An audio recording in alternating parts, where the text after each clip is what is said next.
Welcome to Could Be Pretty Cool News, the podcast where we dive into the exciting world of creative entrepreneurship. I'm your host, Casey, and together we'll embark on a journey to explore this dynamic ecosystem from multiple angles, including academia, research and data, community building, and compelling personal narratives from creative entrepreneurs themselves. Get ready to be inspired, informed, and empowered as we uncover the stories and strategies behind building successful creative ventures. It's time to discover why the world of creative entrepreneurship could be pretty cool. On today's episode, we're pulling back the curtain on the fascinating world of creative industries in the Big Apple. Our guest is Shira Gans, Senior Executive Director of Policy and Programs at the New York City Mayor's Office of Media and Entertainment. Shira's work involves supporting various creative sectors from film and television to music and publishing. She'll be sharing insights on how her office collects and analyzes data to shape policies and programs that bolster these vital industries. This will be an interesting exploration of the intersection between data, policy, and creativity in one of the world's most vibrant cultural hubs. All right, so we have yet another very special guest on Could Be Pretty Cool News today. I would love for you actually to introduce yourself and tell the folks listening what it is that you do. Thanks, Casey. Hey, everyone. My name is Shira Gans. I'm the Senior Executive Director, Policy and Programs at the New York City Mayor's Office of Media and Entertainment. It's a city agency that supports all the creative sectors in New York City. And my role in the agency is I drive all the partnerships and programs to support the city's music industry. I run a program to promote sustainable film production. And then anytime we're doing any kind of wonky study looking at data, that's in my purview as well. Well, we are big fans of the wonky data studies. Learning about how other folks collect data about the entertainment industries is definitely something we're interested in. And so, in a city as big as New York, as big and as busy as New York, how does your office actually go about collecting and analyzing data related to the creative industries? Sure. So our office, I wouldn't say is necessarily the primary source of the data. We're going to be leveraging other publicly accessible repositories of data, for example, like the Bureau of Labor Statistics. Sometimes we'll draw from specific data sets that the city itself collects. So just in terms of how the city runs, for example, there's something called the Mayor's Management Report, where that's pulling on different kind of an outcome dashboard for different agencies and how they're held accountable for performing for the public. There also, as an example, I've looked at taxi and limousine commission data on the amount of for-hire vehicle rides that we could attribute to nightlife when we were building out the Office of Nightlife or something like that. So we're going to be using publicly available data sets the city, but really other arms of the city are compiling and trying to figure out how those might be attributed to the industries that we support that are in our portfolio. And then we're also, because we run programs, we're also going to be looking at the data that we collect on either our workforce education programs or also something like permits. And so the primary purpose of our office is to permit on location film production. That's why the agency was originally created by Mayor Lindsay. Our purview's grown through the years, but so that'll be something that we're going to track is the number of permits, where those permits are being issued and things like that. Great. So you said that the duties and responsibilities of the office have grown over the years.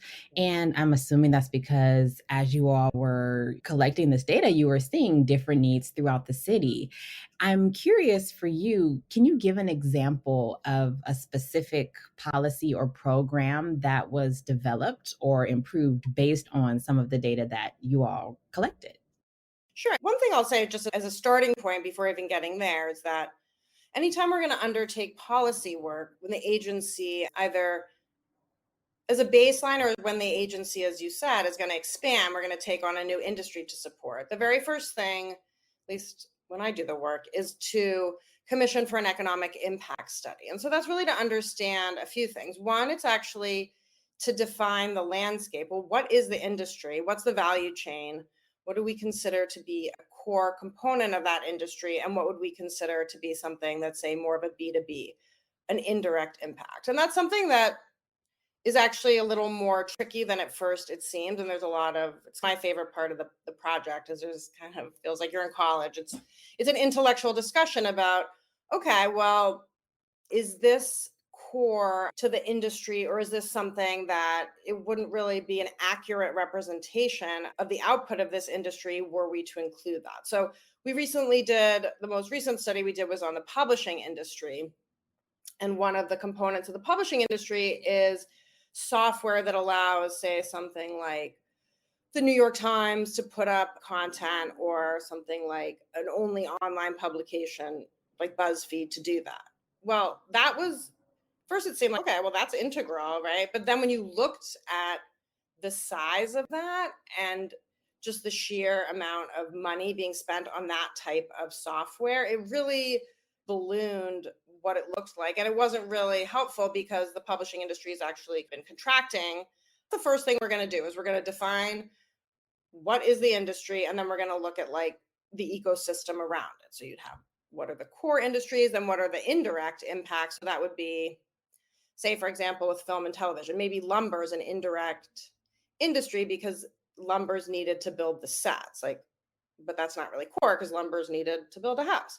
So but we're going to figure out what part of that industry can be attributed to film and television. So say film and television, some like amazing tax credit was released by Missouri. I don't know, you know, all this film and television went there. What part of lumber spend and companies that produce lumber in New York City would suffer because of that? So that's like the first thing that we do, is just to understand that. And it also, everything's a discussion and there's limited resources. So if you can say, hey, this industry, in the example of music, in the aggregate, because no one had done this before we did it, it's 60,000 jobs, it's 5 billion in wages, and it's 21 billion in economic output. That's like a story maybe people didn't understand, and you're more likely during budget cycles to be able to advocate effectively for the agencies that are in your portfolio to say, hey, actually, like, these are real jobs. These are not just like because Beyonce or whatever kind of silly ideas that sometimes people have about the creative sectors. And it's just what we would call like above the line talent, right? It's like these are good paying jobs, and they're technical in some cases. Like the film and television industry is a huge union component, a lot of skilled artisans making sets and things like that. So yeah, there are lots of programs that come out of that. So sometimes it's like our data, right? Like we'll do a study like that and we'll see something that says, oh, hey, we should be doing this. But a lot of times it's also academic research by either people who are just purely academics or advocacy organizations. And I think that's a really important point to make about data. So we have a large suite of programs that promote gender equity, which is how you and I have crossed paths. So there's a lot of studies about how women have less access to capital than their male counterparts. So in the film and television world, that might mean that you have leveraged all the capital you can get from friends and family, and then you might be $20,000, $50,000 away from the finish line of completing a film that you're working on, whereas men would more likely either be able to access capital through a traditional, like either a credit card or a bank loan, whereas women wouldn't. So we created the New York City Women's Fund for media, music, and theater. And those were finishing funds, and created grants for female-led projects in originally film, TV, and theater. And then the USC Annenberg School put out a study kind of looking at the underrepresentation of women across all these different categories for songwriters. Just when you're looking at Grammy Awards and other recognition, the credits to women are really disproportionately low. So we added music to the fund as well, really based on that research. And that really also showed the need and also the justification as to why we were going to allocate the money. At the end, we're just about to announce our fifth and final round. It was a total of $10 million investment by the city. So that would be an example. Like another thing coming out of our economic impact study of the music industry, we found that over the 15 years prior to the study, 25% of small venues in the East Village, Greenwich Village area had closed. And so that's a sign of a problem in the ecosystem. And so there was already literature and a movement around the management of the nighttime economy. And so that helped to create one of the talking points of why New York should establish an Office of Nightlife, which was something that a project that I led and leaned into some of those kinds of statistics. So those would be some examples. I could go on. Okay, so two things sprung up for me there, if I may stray. So the first thing is I'm empowered and inspired by the fact that you said academic research and advocacy organizations, you actually look at that data, like folks who are like on the ground studying, because I guess I would consider us to be like an advocacy organization for indie artists, creative entrepreneurs. And so I'm like, yay, maybe we can make a difference. Um, and I'm curious for you, there's so much emphasis on the economic impact of the arts. Mhm. And even here in Georgia, that's like a lot of the data that we see. This is how much the surrounding restaurants near the theaters make on a show night. I'm wondering, have you all explored any type of non-economic related impact of the arts in your city? Yeah, I mean, it's funny you're saying that because we're in conversations right now about along those lines. So another program that I created is something called New York Music Month, and that's takes place all throughout the month of June. It originally started as a way to just recognize and celebrate the cultural and economic activity that the music industry brings to New York in June because there's huge festivals, there's conferences, there's award shows. And then over time, the programming that I create, which was originally kind of on the margins, has grown year over year so that we have more than 60 events in the month. They're all free. There's a lot of workshops and just free resources for folks who are early career and artists, as well as for people who are maybe more established in the industry. And so I was talking with an organization about doing a social impact analysis of New York Music Month because this year I really tried to be out at every single event. I did almost all of them. And I heard from a lot of people about these more intangible things of like, yeah, what it meant to one feel like the city invested in that it built community. And I think there's a lot of discussion now about how do you build community, and that's something that's more intangible but has value, either if you're like a brand or an artist, but also if you're a city, because it's like a different kind of placemaking, right? It's not like, hey, we put a park bench and we made a pedestrian plaza, which is great. It's like a kind of place-based community building that's a little more decentralized because it's about human network. So how do you start quantify that, and how do you put a value on something that's not like people spent, I don't know how much money people spend on Music Month. It's like it's all free, like, you know what I mean? The city's spending money. We have a budget for that. And then I make sure that nobody's ever kind of in the red or nobody's donating their time, because I don't think that's a helpful framework for the arts. So we could start to quantify that. How does that money get distributed among people in the community? But then, like, I met one woman who told me, hey, I was about to move to Chicago and Music Month changed my mind because I met all these people, and like I saw people build friendships and then collaborate. And I've actually seen people get jobs through Music Month and the connections that I've helped to foster. The economic data, for better or worse, is often more persuasive. I think there's a shift in that as we start to question some of those frameworks about your value as your economic output. It's like a problematic framework, which I think ripples through our whole culture. But that's like a little more than I can take on. Taking down a capitalist framework as a public sector employee. So I think we try to add in anecdotes. And I mean, this isn't really funny, but when I used to work for an elected official, and there would be part of our work was to really like advocate on specific issues that were affecting our constituents. And in order to do that, you really need to like have the story, you need to have the impact, you need to get the press usually involved. And so the data is not usually enough. You need a personal story. And so our communications director sometimes would be like, I need a victim. You get me a victim, which is a not tasteful way to say it. And by the end, you've ended up interviewing 50 people because it's like the views are so variegated, and you really need to get that personal view on it. And you also need the personal view to actually to impact the data. The federal government creates these things called NAICS codes, which are how they classify economic activity. And those don't always map directly to the industry you're in or to the shifting economy. So we did an economic impact study on the gaming industry, like on digital games, and there was no NAICS codes that mapped to that. So we had to build our own database by going through and finding lists of companies in New York. But another thing you might do, so like for nightlife, when we did that study, we defined nightlife as 6 p.m. to 6 a.m. So you have restaurants, right? We had to make assumptions about the NAICS code for what percentage of that is coming from dinner service, right? Because lunch and breakfast aren't really included. And a lot of sales are driven by alcohol. So hopefully that's not like people dining at 5 a.m. So you have to talk to people. You have to talk to people in the industry. You have to get an insight into what they're seeing on their books and how what service they're making the most money on. And then you're going to do what's called a haircut. So you might say, I think 65% of restaurant activity in New York City is attributed to nightlife. So I'm going to only take 65% of that NAICS code, and that's going to be my defense.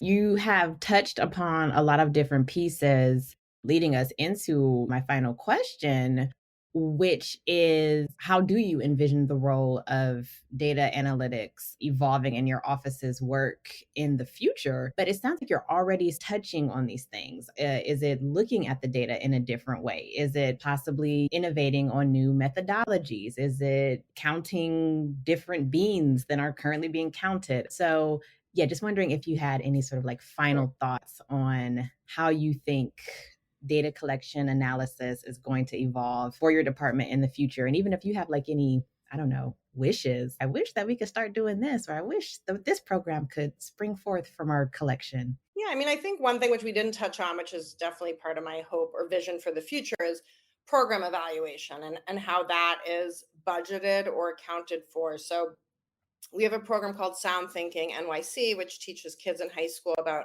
careers in audio engineering recording. It was originally envisioned as a gender equity program, kind of also stemming from a lot of that data coming out of USC Annenberg about the underrepresentation of women in audio engineering and recording. So we wanted to kind of start this career pipeline. The kids learn Pro Tools, but you really have to like follow that. And so an evaluation from a few years ago showed, okay, of the kids who participate in this program and are in college, 60% of them are majoring in a music business degree, right?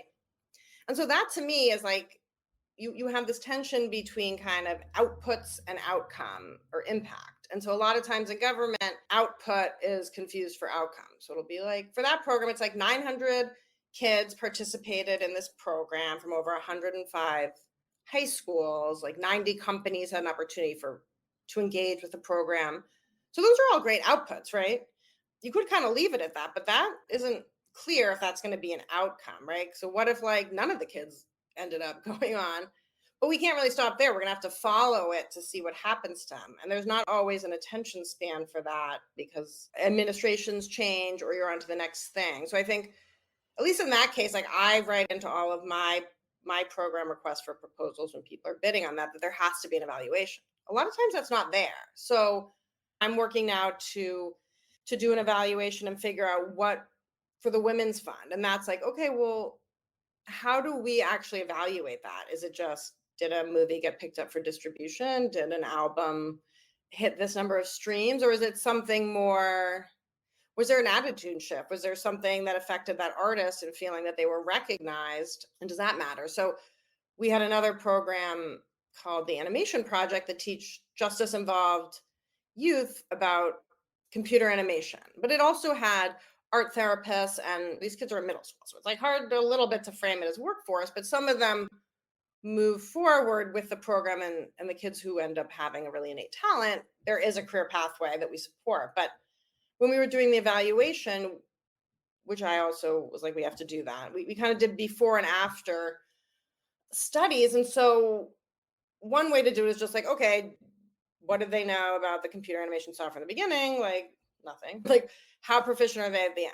Okay. But then I was like, can we add a question that gets at what did they think their career options were at the beginning of the program?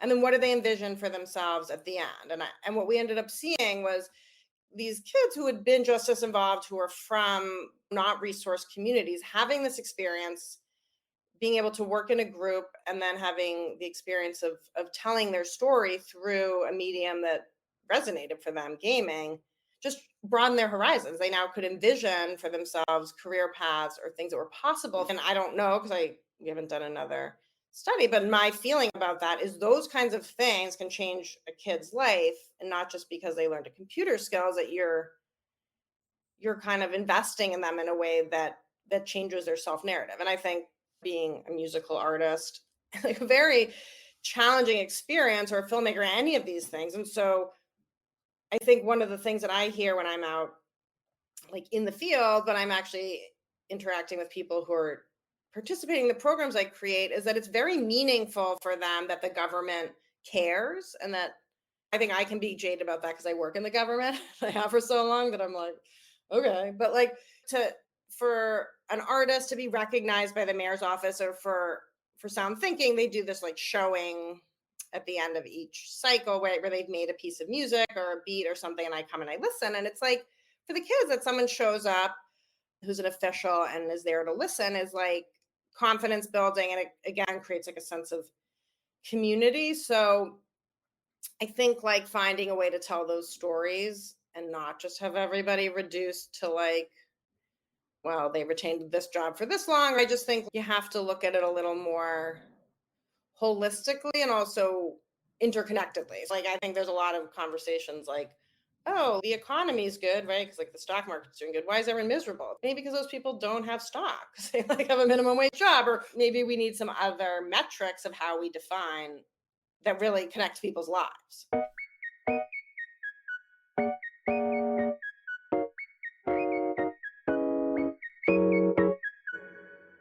Up next and joining us from Atlanta is Mykal Alder June, or simply June, a multifaceted creative who embodies the ever-evolving nature of today's artistic landscape. June's journey spans audio engineering, production, writing, and music, from childhood radio shows to a 12-year stint at Atlanta's NPR affiliate and co-founding Write Club, a raucous live literary event. June's path showcases the diverse ways creatives can shape their career and communities. Hey there, my name is Mykal Alder June. You can just call me June. I'm an audio engineer, an audio producer, a writer, and a musician here in Atlanta, Georgia. Normally, I just tell people that I aim microphones at things, but there's a whole bunch that I do. It's funny thinking back on where the origins of my like creative life begin, because like they go back as far as I can remember. Like my family is really musical. Like my lolo, my grandfather, played piano, and so like me and my siblings and cousins were always exposed to people playing music around the house. I am a failed piano student. I took lessons when I was like 5 and then could not learn piano and dropped out. But then I started writing as a teenager, and I started playing guitar when I was 13. It's weird to think that like there's anything that I've been doing for 30 years or longer, but that's the case with both of those things.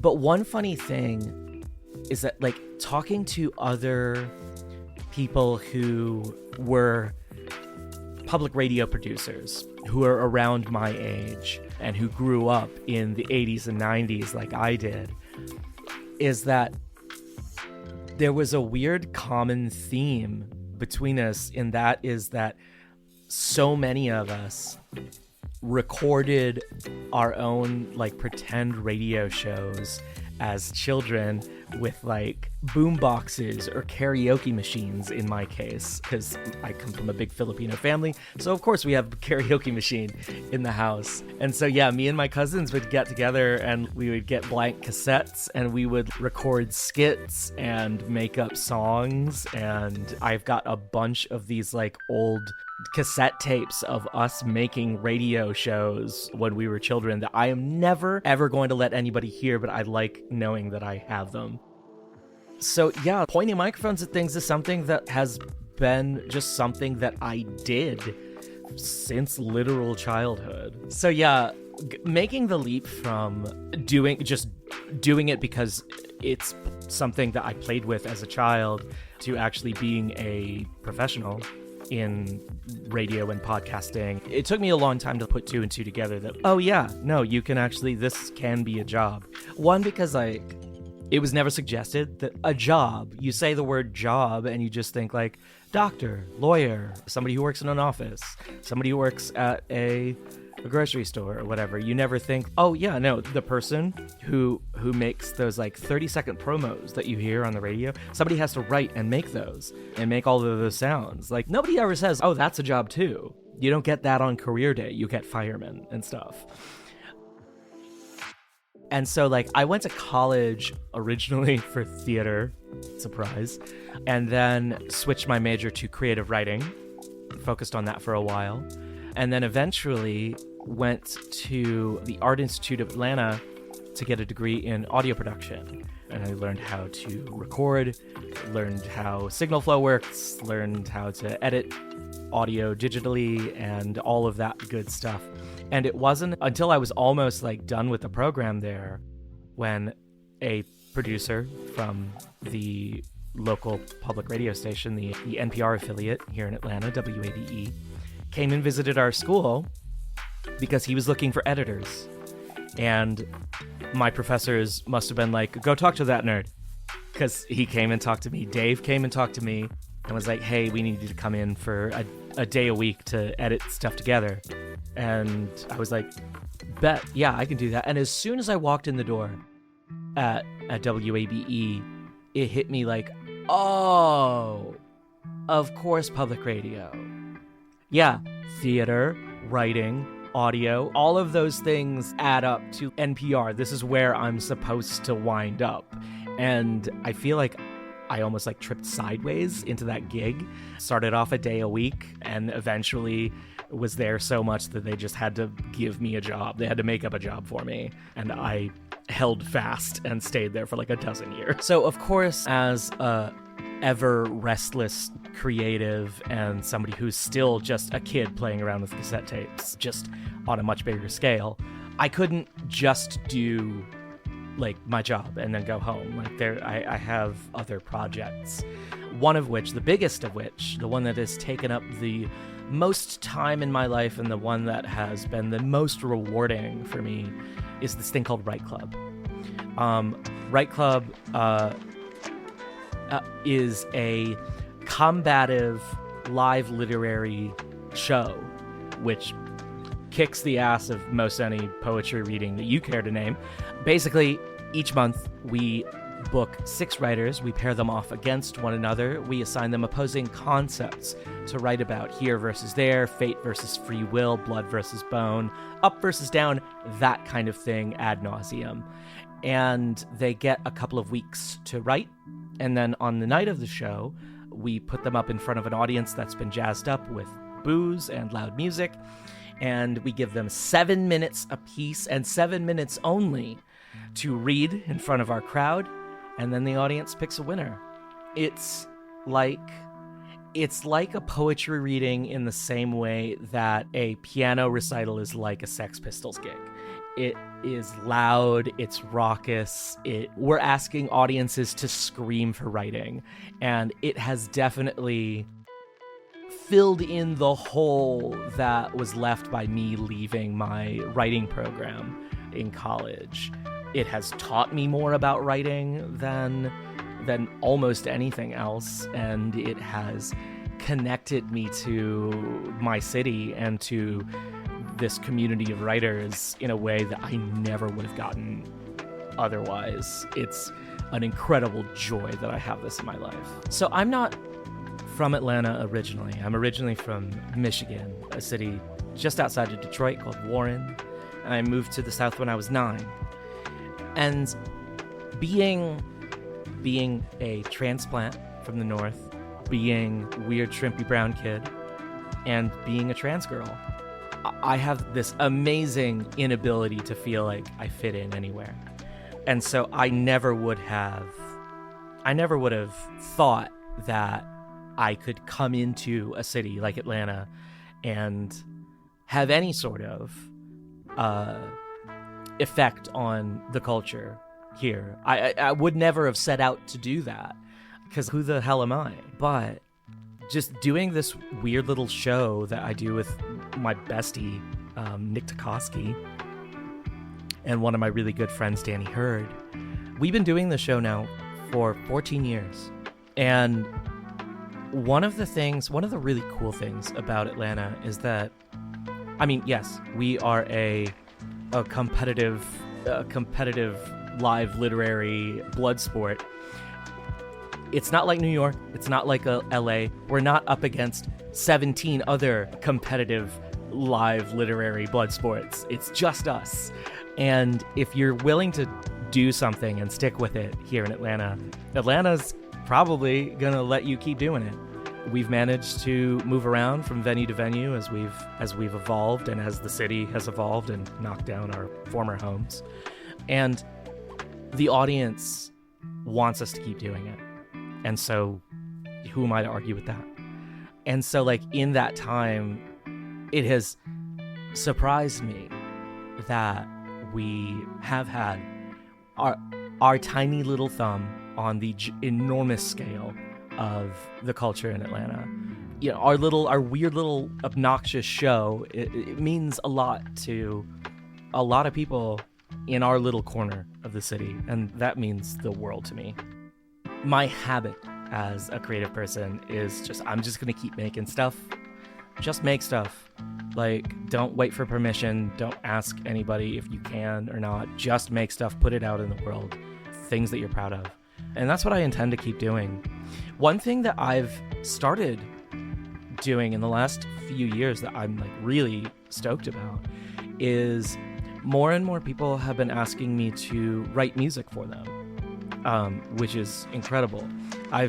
Earlier in 2024 in the spring, I scored a play.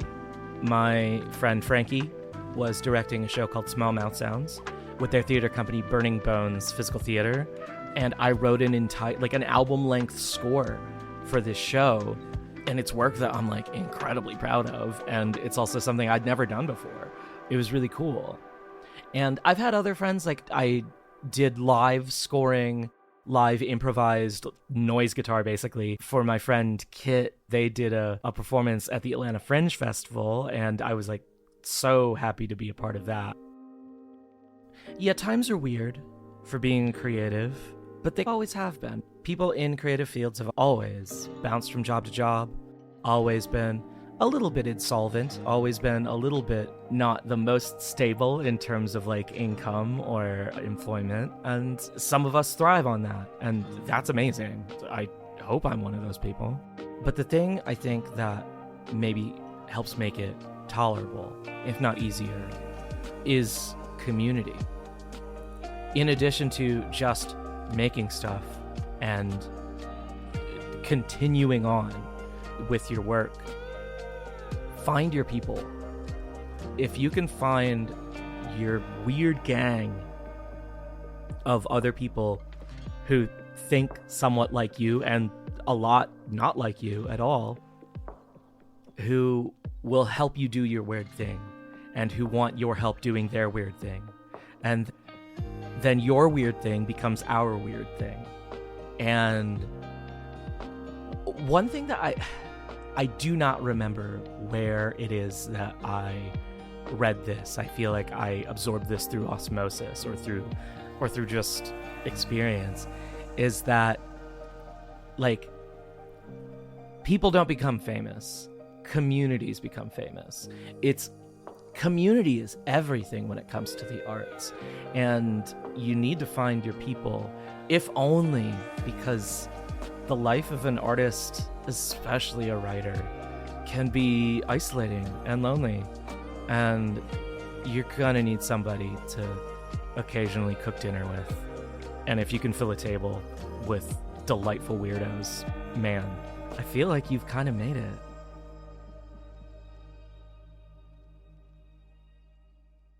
And that brings us to the end of today's episode. Until next time, we encourage you to continue nurturing your process. Farewell, and may all of your creative endeavors flourish. Could Be Pretty Cool News is a Could Be Pretty Cool original production that was workshopped as a part of the 2023 Google News Initiative Pre-Launch Lab. This episode was edited by Trinity Jackson. Our executive producer and host is Casey Willis, and our production coordinator is Liz Moore. The original theme music was composed by Camille Stennis, and our cover art was designed by Aaliyah Johnson. Special thanks to our guests. To find out more about them, you can visit our newsletter at couldbeprettycoolnews.substack.com. Thank you for listening.